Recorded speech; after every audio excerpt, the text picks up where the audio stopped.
他有着不输娱乐明星的颜值，有着世界顶尖的竞技水准，更有着一颗坚韧不拔、强风吹拂的心。他就是一众年轻跑者的偶像大破节。1991年5月，大破节出生在日本东京的一个普通家庭。父亲大破猛是 IT 行业的上班族，业余时间酷爱跑步。受到父亲的影响，大破节很小的时候就展露出惊人的运动天赋。初中的时候，大破节开始接受田径训练。为了提升速度，大破节从来不在乎训练的辛苦，有着远超这个年龄段孩子的坚定信念。其他同学有点小伤小痛，就想着如何逃避训练，但大破节却经常主动向教练要求加大训练强度。反倒教练为了他的身体健康考量，劝导他别练太猛。初三时，大破节在日本中学长跑3000米比赛中以8分41秒59的优异成绩夺得第3名，并且打破了东京初中生3000米纪录。然而他对于仅获得第3名感到非常懊恼，尽管前2名是比他大几岁的高中生，但屈居人后的感觉让他十分不爽。小小的大破节在心中暗暗立志，我的人生就是以成为第1名为乐趣。这样的性格也伴随了大破节整个职业生涯。2007年，大破节进入日本著名的长跑名校佐久长盛高校学习，连续2年代表学校出战全国高校一传，取得了非常好的成绩，轰动全国。2010年世青赛，大破节第一次感受到与世界顶尖高手之间的差距。他在10000米决赛中仅获得第8名，那种面对世界高手时的无力感让他印象深刻。同年，大破节进入早稻田大学，在全日本大学箱根一传中上演了在个人区间连超7人的精彩戏码，帮助早稻田大学扭转劣势，勇夺冠军。2014年，大学毕业后的大破节加盟了日清实业跑团，并在随后的纽约田径邀请赛3000米室内比赛中以7分45秒62的成绩刷新日本全国纪录。王牌的光环之下，靠着奖金和薪水，他注定会收获一种不错的生活，但不知不觉间人也会陷入舒适区。比起这样的沉沦，大破节希望去更强大的地方，与更有实力的选手为伍。他深刻记得面对世界顶尖选手时那种望其项背的无力感。2015年3月，大破节做出了一个令人震惊的决定，他毅然放弃了日清实业稳定的体制内工作，正式加入俄勒冈计划。这一决定让他受到了前所未有的非议，但大破节并没有理会，而是一心投入到俄勒冈的训练体系中。他也成了日本一成不变的田径教育体系最初的破局者。大破节在美国俄勒冈与全世界最具潜力的跑者一起进行着苦行僧一般的训练，每次训练都像比赛一样紧张。在备战奥运最后的训练阶段，大破节每周会跑上240公里，相当于每天奔跑34公里，100%的投入与坚持带来了速度上的飞跃。2015年，大破节以13分08秒40的成绩刷新了日本5000米国家纪录。2016年，日本田径锦标赛，大破节豪取男子5000、10000米双冠。2017年，大破节转战马拉松赛场，首马挑战波士顿，他就以2小时10分28秒拿下季军，成为时隔30年第2位登上波马领奖台的日本跑者。福冈马拉松，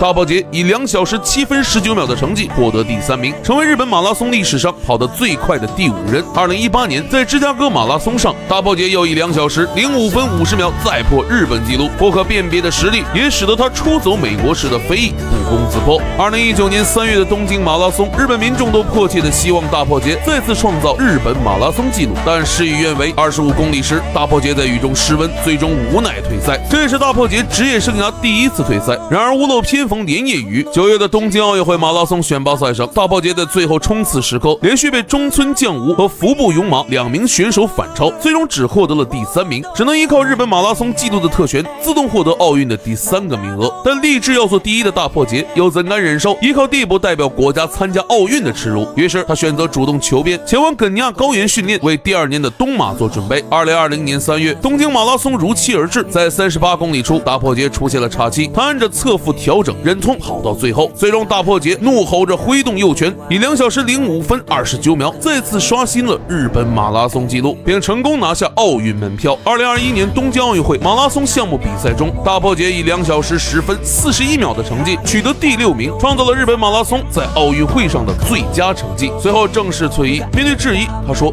一天只有24个小时，我根本没时间在意别人的看法。”眼界长远的他开始了属于他的另一条路，那就是改变日本甚至是亚洲的跑步格局，向永远的大破选手致敬。如果你想进一步了解大破节的传奇职业生涯，高歌橱窗置顶的大破节自传、马拉松名将手记、42.195公里的孤独之旅，那些长跑中的快乐与烦恼，他想亲口跟你说。从赤脚少年到最强陪练，从宁夏一哥到亚洲冠军，真正的大师永远怀着一颗学徒的心。如果有一天你忘记了来时的梦想，我会把何洁的故事讲给你听。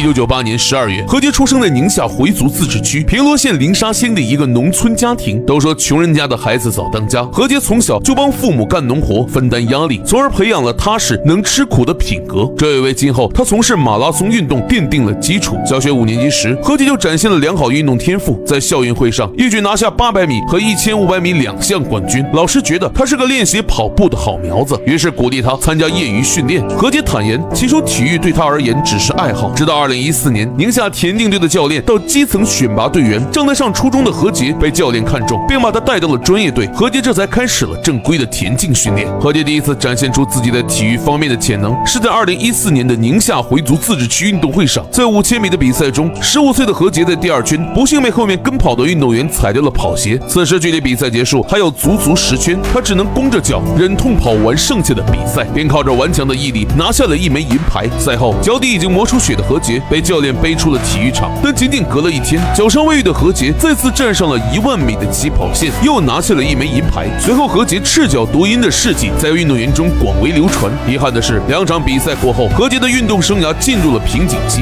成绩一直止步不前。这段时间，她努力过，也迷茫过，甚至产生过退役的想法。但上天会眷顾每一个为梦想拼搏的人，你所失去的都会以其他方式归还。很快，事情迎来转机。2016年到2017年，宁夏和山东开展了体育交流合作，何洁以陪练的身份到山东队训练，师从名帅朱树春。训练期间，主要跟孙振雷做陪练。在这期间，他成功突破了瓶颈期。2018年，何洁的交流合作结束，重回宁夏。宁夏队聘请了内蒙古名将单长明执掌教鞭。考虑到何洁有氧能力强、训练底子厚的特点，教练组建议他转向练习马拉松。命运的齿轮也从此刻开始转动。2018年，20岁的何洁正式开启自己的马拉松生涯。在当年长春国际马拉松比赛中，何洁以2小时28分钟的成绩开启首马。2019年，秦皇岛国际马拉松暨全国马拉松锦标赛中，何洁以2小时18分35秒的成绩获得男子个人亚军，达到国家健将级运动员水平，也就是我们常说的220。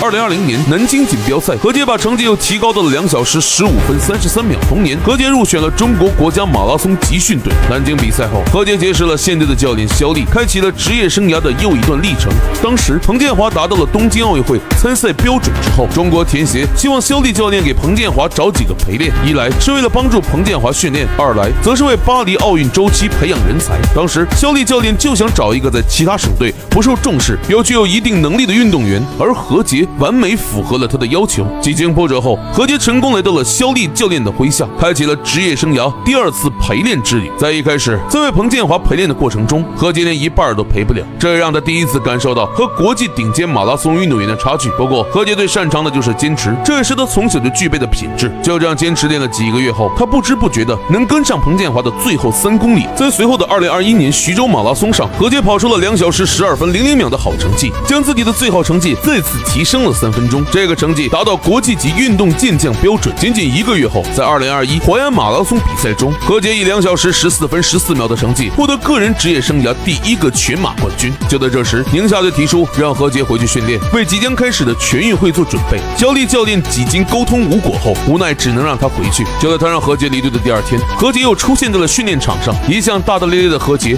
抱着肖丽教练哭了。他说他爸妈都同意了，只要他喜欢，他愿意自费在这里训练。何洁破釜沉舟的决心打动了教练，在肖丽教练的调教下，何洁的成绩稳步提升，心态也逐渐发生改变，从要我练到我要练，我要变强。何洁将重心全部放在了训练上。2021年陕西全运会马拉松比赛上，何洁以2小时14分56秒的成绩创造了宁夏马拉松的历史最好成绩。2022年9月的柏林马拉松，在与马拉松世界纪录保持者基普乔格等世界顶尖运动员的同场竞技中，何洁再次突破了自我，跑出了2小时11分18秒的成绩。2023年深圳国际马拉松，何洁以2小时13分29秒的成绩力压外籍特邀选手拿下冠军，这一成绩也打破了国内选手参加深马的赛会纪录。2023年，何洁的无锡马拉松跑出2小时7分30秒，将任云龙在2007年创造的2小时8分15秒的全国纪录提升了足45秒，帮助中国马拉松进入2007时代，并成为第一位达标巴黎奥运会马拉松比赛的中国选手。2023年杭州亚运会马拉松比赛，何洁以2小时13分02秒的成绩摘得金牌，获得中国历史上第1枚男子马拉松亚运会金牌。志存当高远，